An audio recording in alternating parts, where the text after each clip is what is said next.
بسم الله الرحمن الرحيم. حميم. تنزيل الكتاب من الله العزيز الحكيم.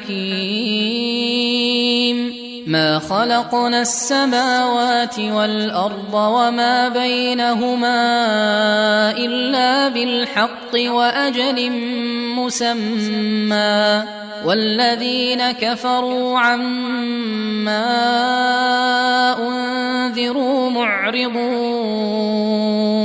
قل أرأيتم ما تدعون من دون الله أروني ماذا خلقوا من الأرض أم لهم شرك في السماوات ائتوني بكتاب من قبل هذا أو أثارة من علم إن كنتم صادقين. ومن أضل ممن يدعو من دون الله من لا يستجيب له إلى يوم القيامة وهم عن دعائهم غافلون. وإذا حشر الناس كانوا لهم أعداء وكانوا بعبادتهم كافرين. وإذا تتلى عليهم آياتنا بينات قال الذين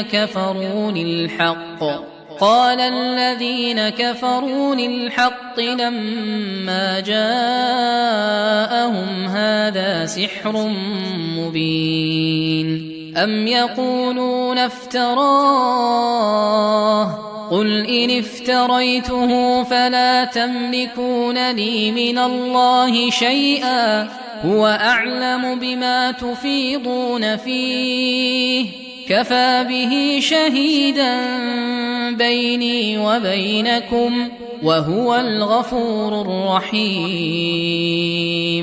قل ما كنت بدعا من الرسل وما أدري ما يفعل بي ولا بكم إن أتبع إلا ما يوحى إلي وما أنا إلا نذير مبين.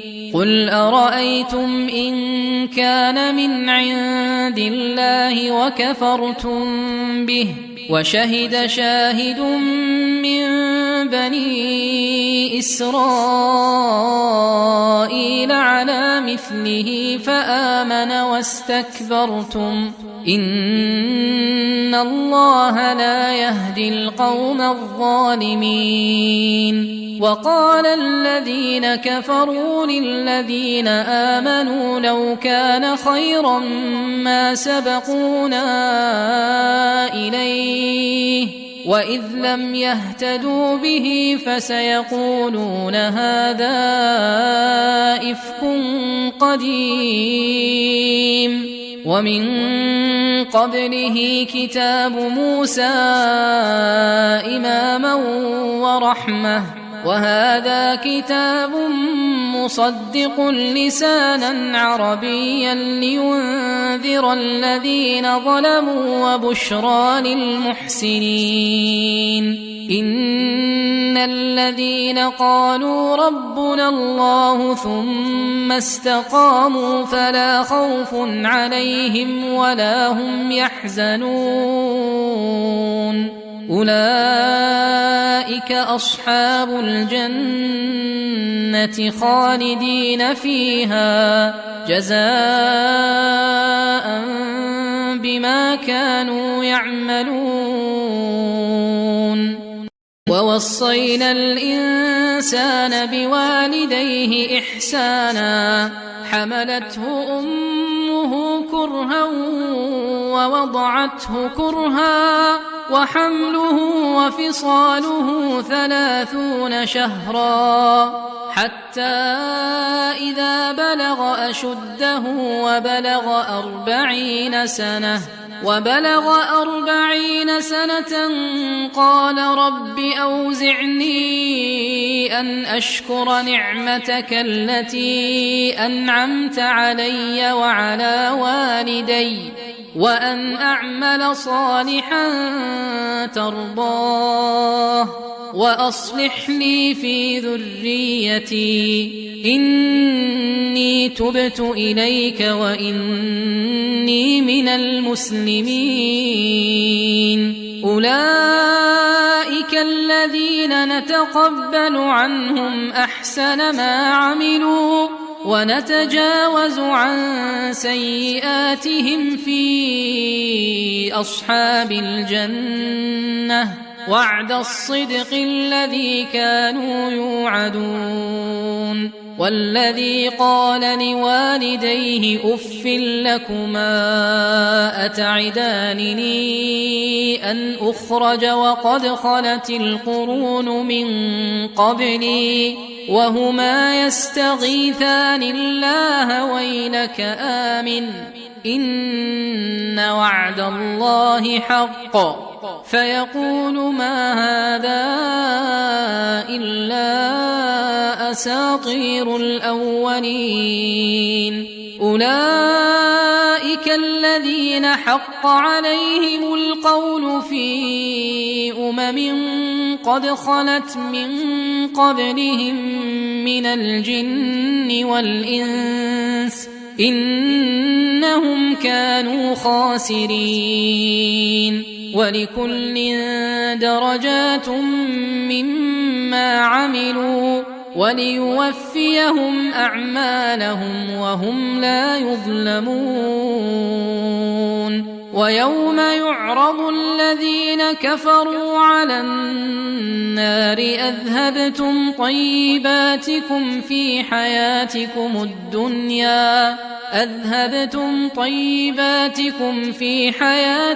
الدنيا واستمتعتم بها فاليوم تجزون عذاب الهون بما كنتم تستكبرون في الأرض بغير الحق وبما كنتم تفسقون. واذكر أخا عاد إذ أنذر قومه بالأحقاف وقد خلت النذر من بين يديه ومن خلفه ألا تعبدوا إلا الله إني أخاف عليكم عذاب يوم عظيم. قالوا أجئتنا لتأفكنا عن آلهتنا فأتنا بما تعدنا إن كنت من الصادقين. قال إنما العلم عند الله وأبلغكم ما أرسلت به ولكني أراكم قوما تجهلون. فلما رأوه عارضا مستقبل أوديتهم قالوا هذا عارض ممطرنا بل هو ما استعجلتم به ريح فيها عذاب أليم تدمر كل شيء بأمر ربها فأصبحوا لا يرى إلا مساكنهم كذلك نجزي القوم المجرمين. ولقد مكناهم في ماء مكناكم فيه وجعلنا لهم سمعا وأبصارا وأفئدة فما أغنى عنهم سمعهم ولا أبصارهم ولا أفئدتهم من شيء إذ كانوا يجحدون بآيات الله وحاق بهم ما كانوا به يستهزئون ولقد أهلكنا ما حولكم من القرى وصرفنا الآيات لعلهم يرجعون فلولا نصرهم الذين اتخذوا من دون الله قربانا آلهة بل ضلوا عنهم وذلك إفكهم وما كانوا يفترون وإذ صرفنا إليك نفرا من الجن يستمعون القرآن فلما حضروه قالوا أنصتوا فلما قضي ولوا إلى قومهم منذرين قالوا يا قومنا إنا سمعنا كتابا أنزل من بعد موسى مصدقا لما بين يديه يهدي إلى الحق وإلى طريق مستقيم يا قومنا أجيبوا داعي الله وآمنوا به يغفر لكم من ذنوبكم ويجركم من عذاب أليم ومن لا يجب داعي الله فليس بمعجز في الأرض وليس له من دونه أولياء أولئك في ضلال مبين أولم يروا أن الله الذي خلق السماوات والأرض ولم يعي بخلقهن بقادر على أن يحيي الموتى بلى إنه على كل شيء قدير ويوم يعرض الذين كفروا على النار أليس هذا بالحق قالوا بلى وربنا قال فذوقوا العذاب بما كنتم تكفرون فاصبر كما صبر أولو العزم من الرسل ولا تستعجل لهم كأنهم يوم يرون ما يوعدون لم يلبثوا إلا ساعة من نهار بلاغ فهل يهلك إلا القوم الفاسقون